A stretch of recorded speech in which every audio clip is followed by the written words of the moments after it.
This update is specifically for those of you who have mentally dismissed this case because Governor Jeff Landry said that he will pardon Attorney General Liz Murrill if she is convicted.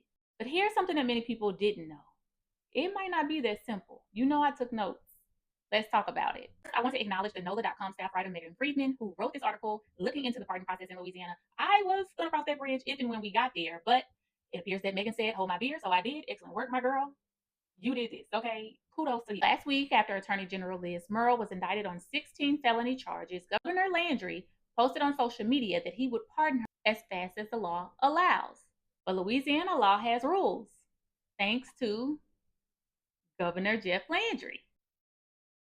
Now, Liz Murrill has not been convicted of a crime.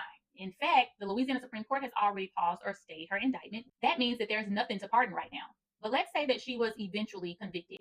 Could the governor immediately erase the conviction? No, not legally. In Louisiana, governors cannot simply sign a pardon with a stroke of a pen. Unlike the federal government, Louisiana does not allow preemptive pardons. A preemptive pardon is when someone is pardoned before they were ever convicted. President Gerald Ford famously gave a preemptive pardon to President Richard Nixon after the Watergate scandal. And Louisiana doesn't have that option. Instead, a person usually has to go through the state's pardon process. And that process starts with the Louisiana Board of Pardons. The board reviews the application, holds a hearing, and then makes a recommendation to the governor. Only after that recommendation can the governor decide whether to grant a pardon. And that's a process that could take a long time. Some attorneys say that people often wait 1 or 2 years just to get a hearing. Well, I mean, we know that's not going to be an issue, though, because she got to the Supreme Court on holiday weekend. Oh, okay. There's also another reason this could even take longer. In 2024, Governor Jeff Landry signed Act 660, a law that made Louisiana's pardon process stricter. The law says applications should generally be heard in the order they were received. Murrill, instead of skipping to the front of the line, applicants usually have to wait their turn.